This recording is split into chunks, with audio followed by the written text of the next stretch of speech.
काठमाडौँ 16 का वडाध्यक्ष मुकुन्द रिजालको निधन। रवि लामिछाने किन चर्किन छाडे आजकल।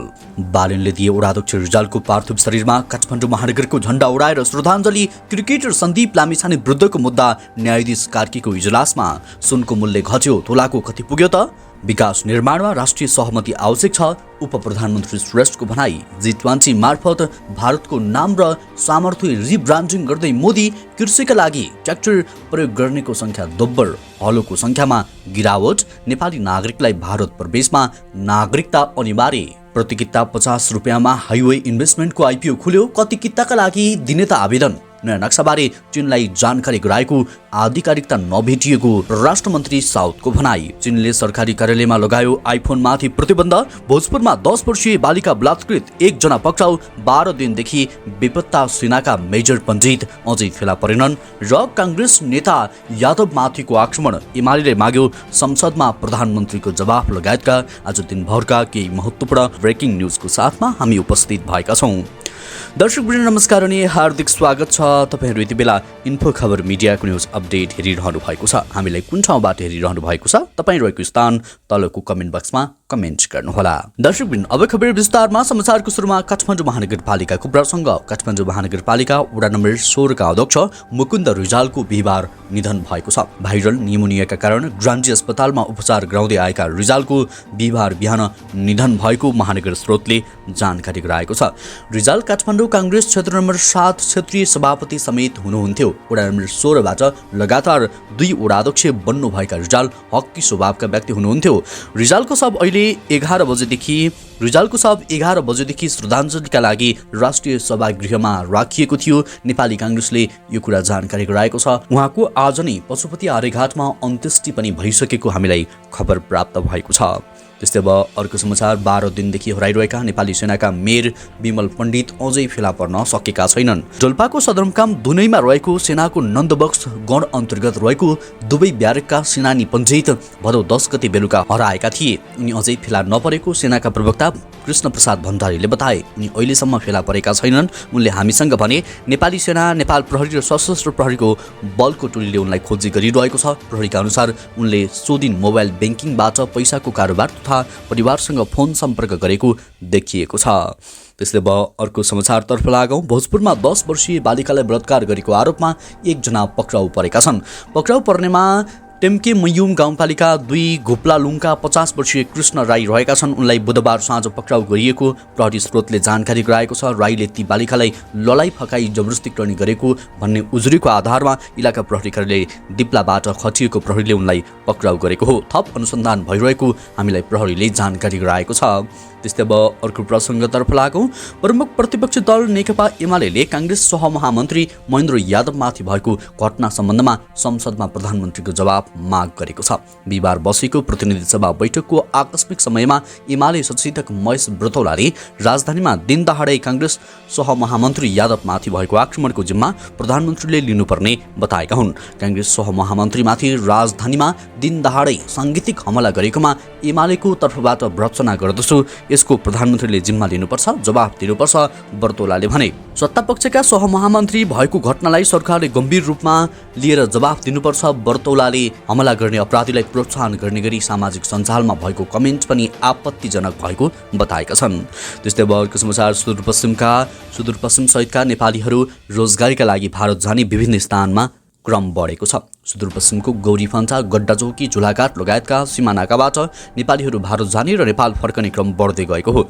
नेपाली नागरिकका लागि भारत प्रवेश र स्वदेश फर्किन कुनै परिचय पत्रको आवश्यकता पर्दैन। तर पछिल्ला दिनहरूमा भने नेपाल भारत सीमा क्षेत्रमा भारतीय सीमा सुरक्षा बलले कडाई गरेको छ।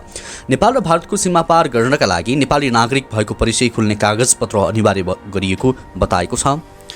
कञ्चनपुरका प्रमुख जिल्ला अधिकारी गोपाल कुमार अधिकारीले तेस्रो देशका नागरिकको प्रवेश गर्न सक्ने भएकाले हामीले सीमामा कडाई गरिरहेको उनले बताए। उनले भने भारत जानलाई नेपाली हो भन्ने आधार खोज्दैछन्, तर हामीसँग आधिकारिक कुनै जानकारी छैन। नेपालबाट चिनिया नागरिक समेत भारत प्रवेश गर्दै आएकाले कडाई गरिएको बुझिएको छ, तर नेपालसँग भारतीय सुरक्षा बलले कुनै समन्वय गरेको छैन। स्थानीय प्रशासनलाई समेत आधिकारिक रूपमा सीमा क्षेत्रमा भारतीय सुरक्षा बलले गरेको कडाईका विषयमा जानकारी छैन। त्यस्तै अब अर्को प्रसङ्ग। हाइवे इन्भेस्टमेन्ट नेपाल लिमिटेडले बिहिबारदेखि प्रति किता 50 रुपियाँका दरले आइपिओ निष्कासन गरेको छ। कम्पनीले पहिलो चरणमा वैदेशिक रोजगारीमा रहेका नेपालीहरूका लागि निष्कासन गरेको आइपिओ बाँडफाँड गरेपछि दोस्रो चरणमा सर्वसाधारणका लागि आइपिओ निष्कासन गरेको हो। कम्पनीले जारी पुँजी 1 अर्ब 17 करोड रुपियाँको 12.50% दरले हुन आउने 14 करोड 62,50,000 रुपियाँ बराबरको प्रति किता 50 रुपियाँ अङ्कित मूल्यका दरले 29,25,000 किता सेयर निष्कासन गर्ने अनुमति पाएको थियो। सोमध्ये कम्पनीले पहिलो चरणमा नेपाल सरकारको सम्बन्धित निकायको श्रम स्वीकृति लिई वैदेशिक रोजगारीमा रहेका नेपालीहरूका लागि 1 करोड 46,25,000 रुपियाँ बराबरको 2,92,500 किता सेयर निष्कासन गरिसकेको छ।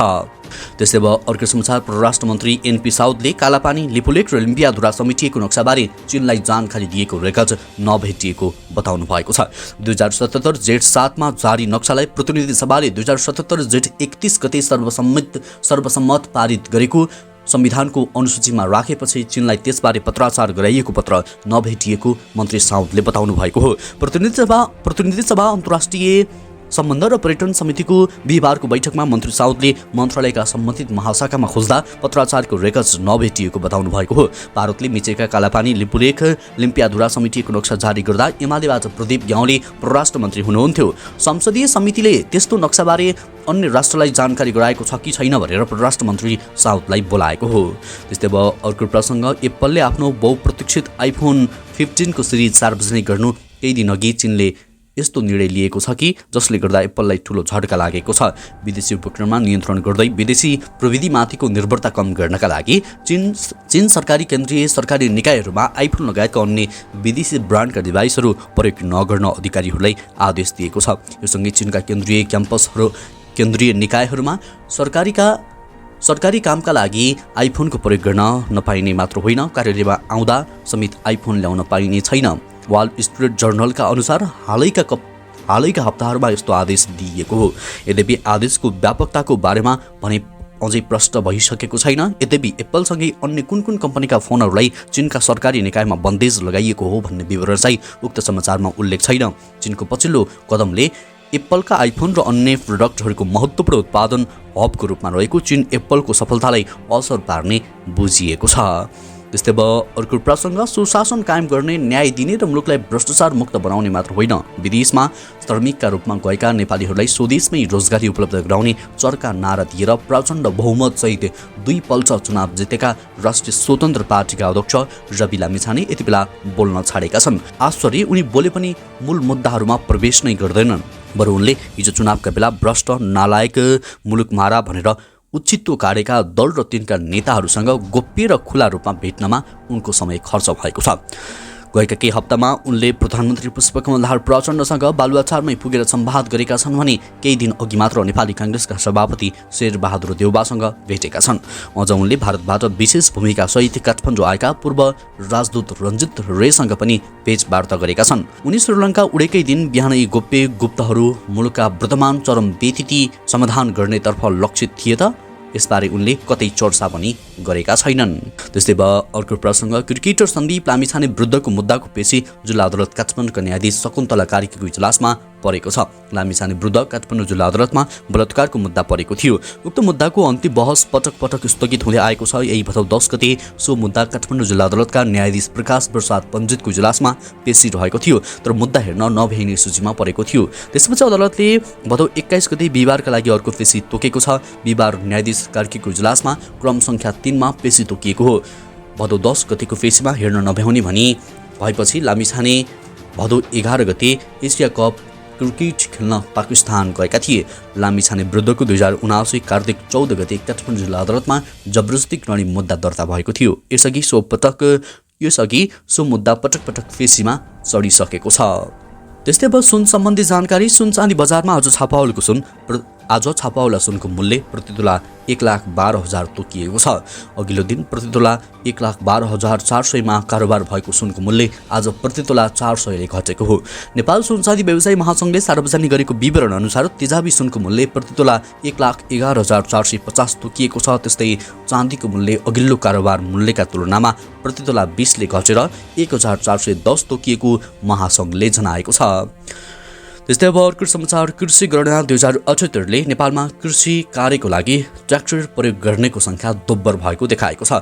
कृषि गणना 2068ले 8,45,000 कृषक परिवारले कृषि कार्यको लागि ट्र्याक्टर प्रयोग गरेको देखाएको थियो भने कृषि गणना 2078ले यो संख्या झन्डै दोब्बर भएर 16,39,000 पुगेको देखाएको हो। यसैगरी सन्दर्भ अवधिमा 4,71,260 कृषक परिवारले कृषि कार्यका लागि पावर ट्रिलर प्रयोग गरेको, 1,17,991 वटा पावर ट्रिलर सञ्चालनमा रहेको देखिन्छ।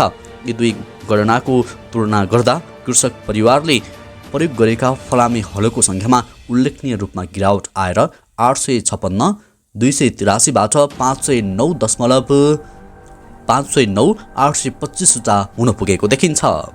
त्यस्तै अब अर्को प्रसङ्ग, उपप्रधानमन्त्री एवं गृहमन्त्री नारायण काजी श्रेष्ठले मुलुकको विकासका लागि राष्ट्रिय सहमति आवश्यक रहेको बताएका छन्।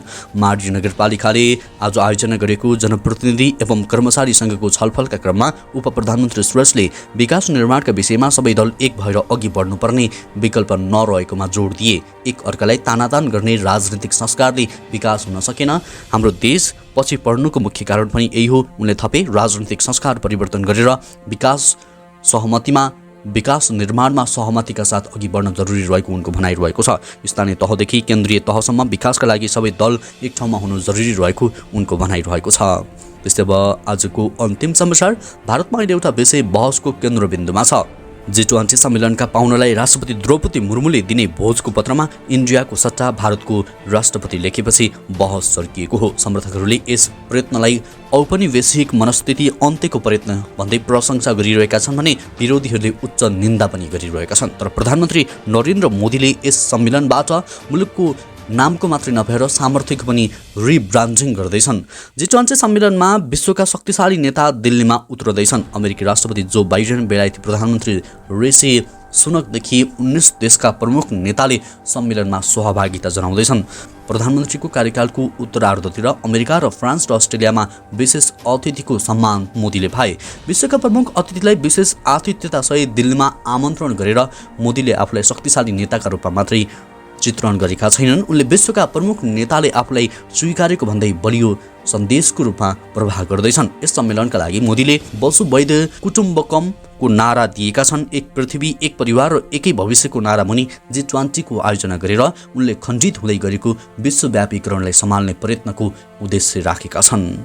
हवस् त दर्शकवृन्द, यो खबर सँगसँगै अहिलेलाई केही चर्चामा रहेका महत्त्वपूर्ण खबर अपडेटको श्रृङ्खला यति नै। पलपलको न्युज अपडेटका लागि हाम्रो च्यानललाई सब्स्क्राइब गर्न र भिडियोलाई लाइक गर्न नछुटाउनुहोला। नमस्कार।